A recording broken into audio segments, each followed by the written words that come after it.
Bonjour, c'est Sandra, j'espère que vous allez bien. Aujourd'hui, petite présentation d'un jeu que j'ai pas beaucoup vu passer, ou du moins sur le YouTube francophone. C'est un jeu qui est sorti il y a 2 ans, en 2023, c'est le Sweet Forager Tarot. Alors, je me suis laissé tenter parce qu'il était vraiment pas cher, c'est un mass market. Et je trouvais un peu original dans sa taille et puis dans son concept en fait. Donc, il arrive dans une petite boîte cloche. Donc, il est aux éditions Rockpool et l'artiste, c'est Sam Rook. Je n'ai aucun jeu d'elle, mais c'était celle qui a fait le Macabre Tarot, qui est sorti aussi à un moment. Et qui est plus connu que celui-ci, je pense. Donc, il arrive donc dans une boîte cloche, comme j'ai dit, toute simple, dans des tons de violet. Donc, parfait, moi qui adore cette couleur, surtout pour tout ce qui concerne la cartomancie. Petites épées sur le côté, pas très bien centrées, mais toutes mignonnes. C'est vraiment un jeu super mignon. Et donc, alors à l'intérieur, c'est ouvert. Et donc, l'idée, en fait, avec le guidebook, c'est qu'on suit cette petite elfe, oui, on sait pas trop ce que c'est, mais on va dire que c'est une elfe, qui part en voyage. Et le guidebook, c'est son carnet de voyage. Donc, tout est à la première personne. L'introduction, c'est, voilà, salut, c'est moi le fou. Et à chaque fois qu'elle va rencontrer quelqu'un, donc ça reste à la première personne et elle va nous donner les interprétations de chaque carte avec son point de vue. Et donc le guidebook est tout petit, évidemment, en couleur. Et certaines cartes ont encore un tirage qui est offert en fonction de la carte. Voilà. Et c'est tout coloré, c'est tout joyeux. Je connaissais pas du tout cet artiste et c'est vrai que je me suis laissé tenter. Bon, je dois admettre, je me suis aussi laissé tenter parce qu'il était, je crois qu'il est à 17 euros, enfin un truc comme ça. Donc vraiment pour un jeu de tarot complet, entièrement illustré, c'est vraiment pas cher. Donc voilà. Donc, et puis donc le petit guidebook est très rapide à lire et très, très intéressant. On suit donc ses aventures à travers les 78 cartes. Voilà. Donc le jeu, hop, donc la boîte à l'intérieur, elle est comme ceci. Et le jeu donc est taille poker, carte de poker. J'ai sorti un jeu exprès pour vous donner une idée. Voilà. Un peu plus haut, un peu plus large, mais en gros c'est une taille poker. Voilà. Donc les tranches sont vertes, comme l'intérieur de la boîte. Voilà. Je vais essayer de rester centré, ce qui est toujours un problématique avec moi. Voilà. Le dos est comme ceci, très mignon, réversible, pour ceux qui l'utilisent. Voilà. Et donc, et la qualité des cartes, ça serait ce qui pêche le plus. Elles sont souples, elles sont fines, mais j'aurais tendance à dire qu'elles pourraient éventuellement s'abîmer relativement vite au brassage. Je sais pas. À voir. La qualité, elles me font penser à des mini-jeux que j'ai. Ce genre-là, là. Les autres mini-jeux que j'ai, comme celui-ci, de Athénée Noctua, c'est un peu cette qualité de carte. Bon, ils sont plus vieux. Non, ceux-là sont plus épaisses. Mais moi, ça m'aime quand même pas mal au brassage. Bon, faut dire qu'il n'y en a pas beaucoup, donc elles s'entrechoquent plus. Mais c'est un peu ce toucher-là. Bon, elles sont mates. Mais ouais, j'aurais tendance à dire qu'elles risquent de s'abîmer un petit peu au brassage. Voilà. Donc, pourtant, le jeu est quand même assez épais. Est-ce que j'ai un... Allez, on va prendre des bons vieux Lo Scarabeo. Ouais, c'est plus épais qu'un jeu Lo Scarabeo. Elles sont plus épaisses quand même. Je sais pas si on voit, mais largement, oui. C'est largement plus épais. Je vais essayer de les... Hop. Voilà. C'est quand même... Les cartes sont plus épaisses. Mais je sais pas. Elles ont plus un effet peut-être carton. C'est peut-être ce côté-là qui fait que je me dis qu'elles risquent de s'abîmer avec le temps. Donc c'est le premier jeu Rockpool que j'ai. J'ai pas encore acheté, je sais qu'ils ont de très beaux oracles. Mais j'ai pas encore franchi le pas. Et puis c'est vrai qu'en ce moment les oracles, je vais y arriver, je le ferai tout à l'heure. Oui, on va y arriver. Oui, donc je disais, les oracles en ce moment, j'ai ralenti quand même. Je suis plus, vraiment plus sur les tarots. Bon, j'ai toujours été. Mais c'est vrai que j'ai pas mal ralenti parce que les oracles, j'en ai plein. Et je les utilise pas tant que ça. J'aimerais bien un peu les redécouvrir. Les reprendre un à un. Et puis, parce que j'en ai beaucoup quand même. Les oracles, j'ai tendance à marcher vraiment au coup de cœur. La jolie image, la jolie boîte. Et je les utilise pas tant que ça. Donc, les rockpools, j'ai un peu.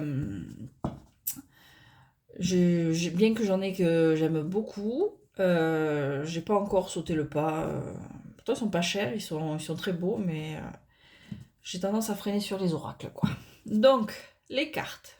Donc là, on a notre petit elfe. Alors, les graphismes, ça me fait. Je sais pas. Certains me font penser un peu à des dessins animés comme Disenchanted sur Netflix ou ce genre-là, cette ambiance-là un peu féerique, mais décalée en fait. Voilà. Le magicien. Donc elles ont tout un cadre. The Divine. La grande prêtresse. L'impératrice, c'est un triton, sirène, homme, enfin. Quoique sur le guidebook, c'est mermaid personne, donc à la rigueur, au niveau gender, on fait un peu ce qu'on veut. L'empereur. Alors chaque carte est décrite et expliquée dans le guidebook. The Learning, bon, celui qui apprend en fait, pour le hiérophante. Alors les amoureux, très particulière. Je trouvais le jeu très original. Le chariot. Alors dans le livre, elle explique que, oups, elle a failli leur marcher dessus et il y a une petite anecdote là-dessus. Le guidebook est très sympa à lire. La force. L'ermite. Je pense qu'il est assez fun à utiliser. La roue de fortune. La justice.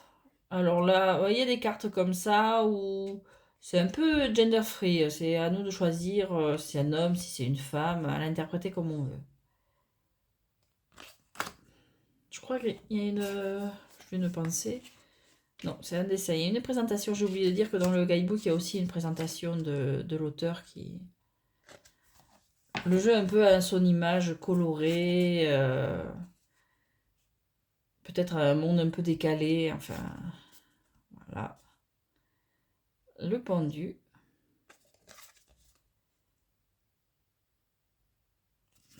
Comme d'habitude, j'aime bien le retourner. C'est vrai que là, on a l'impression vraiment. On peut interpréter la carte de deux façons, comme ça. Hop. Voilà. La mort. Rigolote. La tempérance. C'est assez rock'n'roll aussi, un petit peu. Personnage. Le diable. Alors celui-là, personnage, bon, je suis en train de jouer à Oblivion sur PS5 en ce moment. Et c'est vrai que ce personnage me fait penser à certains personnages du jeu. Certains elfes du jeu. La tour. Alors bon, le jeu est coloré, mais dans les interprétations, dans les descriptions du guidebook, on est quand même sur des trucs sombres quand c'est nécessaire, comme la tour ou le 10 d'épée. Bon, tout n'est pas rose en fait. L'étoile. La lune et le soleil. Je présente ensemble parce qu'ils sont faits un peu de la même façon. Voilà, le jugement. Et le monde. Alors après, on a les bâtons. Alors là, on est un peu dans le monde de Magical Girl, un peu la baguette. Un petit elfe pour le 2. Le 3, avec cette fée enceinte. Le 4, on a l'idée de célébration, même si c'est assez léger. Le 5, avec ses enfants qui jouent. Le 6. Il est super fun comme jeu. Le 7, avec ce pont. Bon, le 8, c'est assez traditionnel, bien qu'il soit dans l'autre sens, celui qu'on a l'habitude de voir. Le 9. Et le 10. Alors les personnages, vraiment, il y a de tout. Il y en a 3 yeux, il y en a un seul, à 2, des grandes oreilles, des petites oreilles, des ailes, pas d'ailes. C'est assez... Le page. Les cavaliers sont tous des centaures. La reine. Et le roi, ils sont pas du tout assortis en général. Voilà. Alors l'épée. Alors là, bon, alors là on était, oui, bon, on était bon sur les bâtons, mais les noms changent aussi. Là, c'est les dagues. Alors celui-là, le 2 d'épée, celui-là, il est assez claustro, ouais. Voilà, il est un peu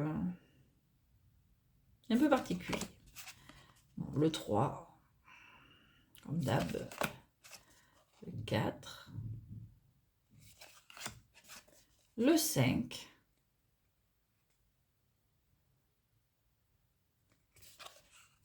Alors chaque fois, elle raconte une petite aventure qui lui arrive avec ce personnage. Donc on continue de suivre le fou, même à travers les mineurs. Le 6. Le 7.